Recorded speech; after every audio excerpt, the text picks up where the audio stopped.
You are listening to Supplement Source, the official podcast of the Council for Responsible Nutrition. And now, your host, Jeff Ventura.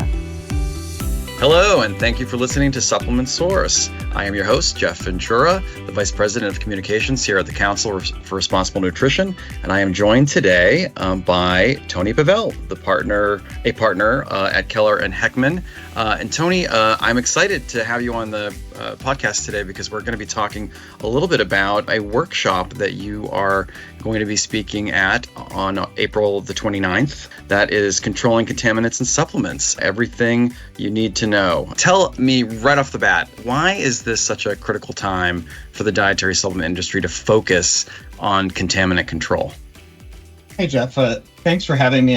I'm super happy to be here with you and Sure. Really looking forward to the workshop on the 29th. You know, from a big picture perspective, contaminants have been an increased focus in food world at large and supplements in particularly over the course of the last 10 years. What we've seen is an evolution from in California with the wave of Prop 65 litigation that has focused on heavy metal contaminants and supplements through expanded consumer concern following some of the issues we saw around infant formula, which really sort of created a lot of concern in the marketplace. And I would note that a lot of that was taken very much out of context when you look at the sort of exposure and toxicology involved. That is what makes a part of what makes this issue so challenging for the industry is the science communication component to this, that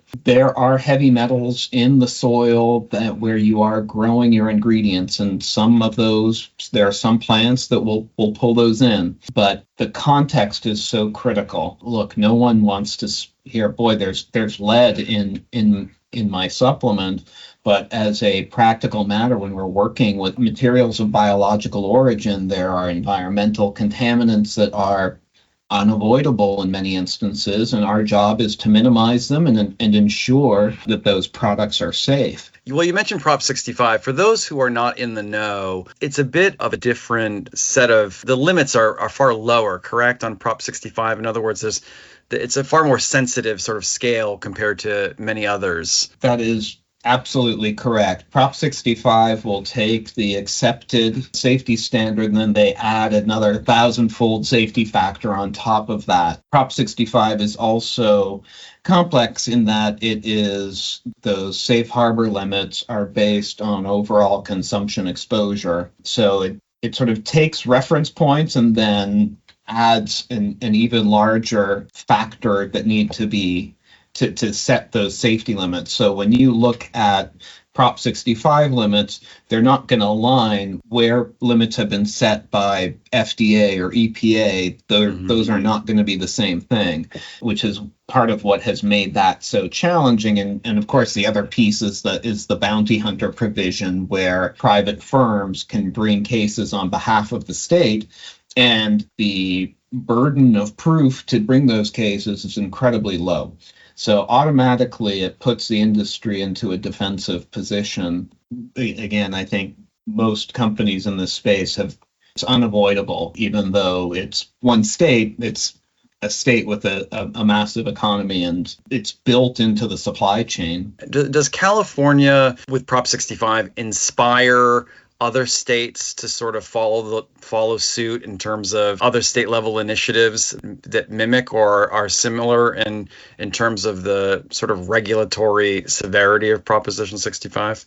Thus far, not quite to the Prop 65 level, but where we have seen that is for food colors, which are also used, again, in a range of supplement products, particularly sort of gunny type product forms, where California was really out front in terms of being one of the first states that introduced legislation to ban certain food colors, red number 3, et cetera, that are legal at the federal level. We have seen those legislative priorities exported to other states. So while the Prop 65 concept as itself has not, to my knowledge, really picked up any traction at other states, and this is going back to 86. It's really Right. one of the OGs of states reaching out into what traditionally would be regulated at mostly the federal level. So we are seeing a bit of that with other pieces of legislative sausage making at the state level that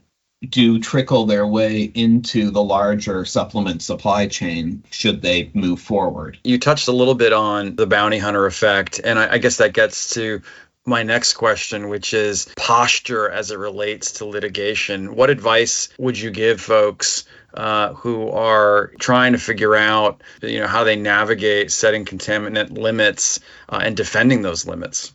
It has to come back to the science, right? Our job as industry is to make sure we are doing the diligence and making sure that the products that we're putting out there have those specifications and those limits that we've set are supported by sound science and the consensus from a toxicological perspective. It's all these sort of factors that we very lightly touched on here. And I would note that for the workshop, we're going to have extremely experienced toxicologists and regulatory specialists who have been deep into the weeds on these issues. We need to think about where is that product being sourced from? What are the potential contaminants at play?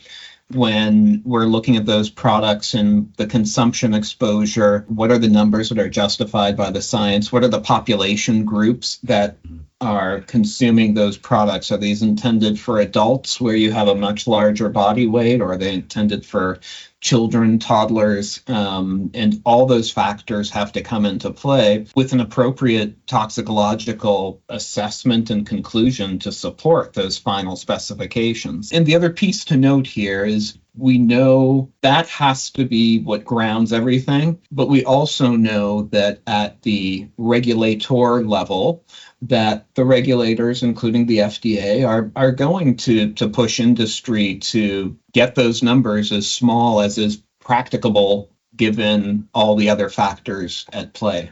In terms of issues that are happening at the federal level versus the state level, is there anything specifically that industry should be tuned into in terms of maybe the differences between those two things? Yeah, I think there's two big things happening right now. And one, and most folks have heard about FDA's Closer to Zero initiative, which is, again, focused on sort of infant food, where the agency is setting new limits for a range of contaminants. And that has been proceeding in a very, I would suggest, very thoughtful, methodical approach, where FDA has had numerous listening sessions, collected data, figured out what is practical in terms of different commodity types, and then moving forward with setting limitations. On the opposite end, going back to what we were talking about, sort of exporting a Prop 65. Well, this isn't really Prop 65, but we are seeing, with all this state legislative activity, legislation around contaminants. So in like PFAS in particular, there are almost 24 states that have introduced legislation, and a number which have passed. And again, that is a contaminant that is challenging to avoid in today's environment. And those statutes, that state level legislation is not being developed in sort of this thoughtful way. They are bills that are moving very quickly through the state legislature, where there is, I would say, generally a lack of understanding of the larger supply chain issues and what the practical, not only what the practical issues are at play, but what the actual toxicology and science is at play.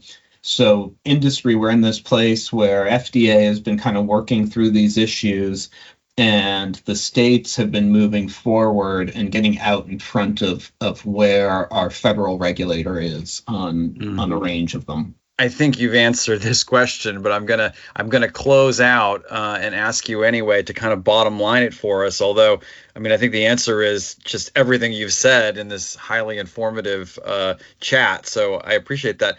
Why should people sign up? What's the bottom line in terms of attending this contaminants? Well, who's the perfect registrant for this workshop?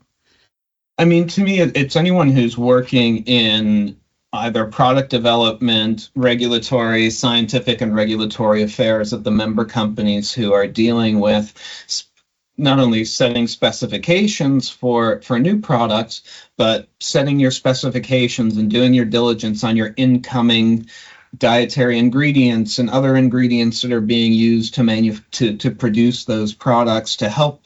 Really, CRN there's such a great amount of expertise that hopefully what the workshop does is provide that global landscape of what member companies should be thinking about, both in their product development as well as their manufacturing supply chains, and essentially how can we minimize our risk as we're going to market with our products. I think that the workshop is going to give a really nice toolkit for companies to work with.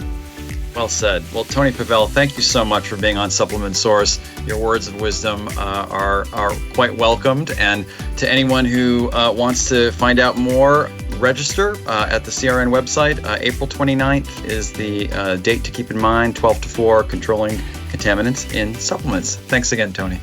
Thanks so much, Jeff.